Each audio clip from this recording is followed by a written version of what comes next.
नमस्कार साथियों, मुद्दा बहुत अहम है। एक ओर जहां जनता की गाढ़ी कमाई के टैक्स के पैसों से लाखों रुपए तनख्वाह लेने वाले जजेस और आला अधिकारियों को 197 क्रिमिनल प्रोसीजर कोड के तहत संरक्षण प्राप्त है। मुकदमों से या उनके विरुद्ध किसी कार्रवाई से संरक्षण प्राप्त है, तो वहीं दूसरी ओर उसी आम जनता से मामूली फीस पर वर्षों तक उसका मुकदमा लड़ने वाले एक आम अधिवक्ता को इन सारे संरक्षणों से दूर रखा गया है। जहां न्यायालय में जज और अधिवक्ता दोनों की कोर्ट का ऑफिसर माना गया है, तो एक ऑफिसर को सारे संरक्षण प्राप्त हैं और दूसरे कोर्ट के ऑफिसर को कोई संरक्षण प्राप्त नहीं है।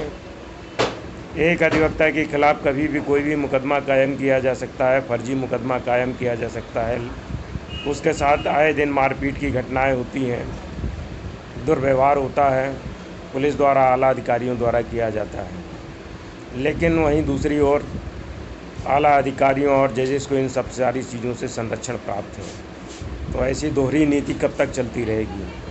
इसलिए हम लोगों को आवश्यकता है कि एकजुट आकर इसके विरुद्ध आवाज़ उठाने की और लड़ाई लड़ने की, क्योंकि आए दिन हम लोग देखते हैं कि हमारे बीच से ही जो साथी जिनको हम नेता बनाकर अगुवाई करने के लिए आगे लाते हैं, वो स्वयं ही अपने निजी फ़ायदे के लिए कहीं ना कहीं से पीछे हो जाते हैं और आम अधिवक्ताओं को उनके किस्मत के भरोसे छोड़ दिया जाता है।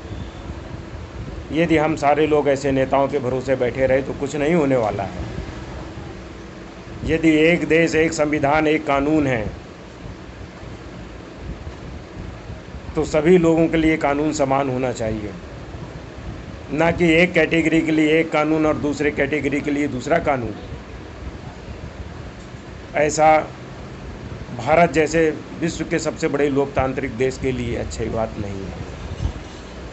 एक अधिवक्ता को जहां 197 सीआरपीसी का संरक्षण प्राप्त नहीं है, तो वहीं जजेस को ये सारी संरक्षण और रियायतें प्राप्त हैं। सोचिए ऐसा कब तक चलेगा? हम लोगों के लिए आवश्यक है कि हम सब एकजुट होकर इसके लिए लड़ाई लड़ें, बिना किसी नेता की ओर देखें, क्योंकि नेता आपकी लड़ाई लड़ने नहीं आएगा। यदि नेता आपकी लड़ाई लड़ रहा होता तो अभी तक अधिवक्ता संरक्षण अधिनियम कब का लागू हो चुका होता, अधिवक्ताओं को उनके अधिकार कब के मिल चुके होते हैं। इसलिए इस बात पर विशेष तौर पर ध्यान दें। जय हिंद, जय भारत, जय अधिवक्ता समाज।